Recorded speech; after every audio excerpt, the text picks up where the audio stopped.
Le domaine du tunnel, c'est un domaine que j'aime vraiment beaucoup. C'est un domaine que je connais, que j'ai visité avec les copains. Ils font plusieurs cuvées de Saint-Joseph et de Cornas. Et c'est la propriété de Stéphane Robert qui est, comme est souvent le cas, il fait partie d'une famille de vignerons, donc c'est une génération d'héritage avec les oncles, les cousins, tout ça. Il a une propriété vraiment, vraiment qui vaut la peine d'être visitée. C'est un vieux tunnel qui était un vieux tunnel véritable, qui est maintenant fait une très belle cave, très agréable à visiter, très pittoresque et vraiment qui sort de l'ordinaire. Donc voilà pour vous montrer quelques photos de la propriété. Ça, c'est l'entrée du tunnel. Et puis après, on voit la cave à l'intérieur qui est vraiment très pittoresque avec une atmosphère fantastique. Ça, c'est tous les barils qui vont dans l'intérieur, sous la montagne. Ça, c'est les nouveaux millésimes qui attendent leur étiquette mis de côté. Et donc, comme vous le voyez, c'est une cave quand même assez atmosphérique.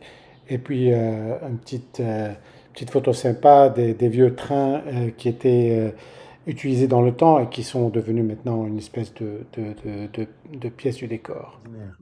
Et en plus, il fait un très bon vin. Pour les Cornas, il y en a trois. Il y a le Cornas, Cornas, il y a un Cornas qui s'appelle vin noir, et il y a le pur noir, qui est vraiment le plus concentré, les plus vieilles vignes de certaines parcelles sur les collines de Cornas. Très difficile à trouver, très cher. Le vin noir, c'est ça. Et donc, c'était appelé dans le temps cuvée Prestige jusqu'en 2005, je crois. J'en ai fait une vidéo sur ça. Et, euh, et donc, après, c'est devenu vin noir, bon, avec l'histoire de noir et pur noir. Et donc, en fait, on retrouve ça dans la couleur. C'est un vin, bon, avec la lumière ici, c'est pas vraiment le cas. Et puis, c'est le reste de la bouteille, mais c'est un vin très foncé. Un vin qui est quand même, qui a de la profondeur.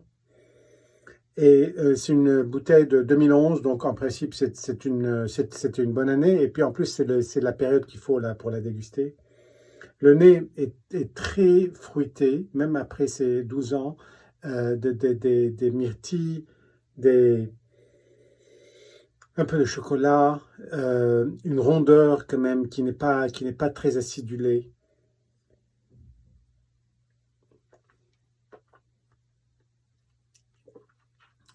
En bouche, ce qui frappe le plus, c'est l'équilibre, la rondeur, la profondeur, sans que ce soit sucré ou amer, et il n'y a pas beaucoup de tanin. C'est vraiment un équilibre extraordinaire.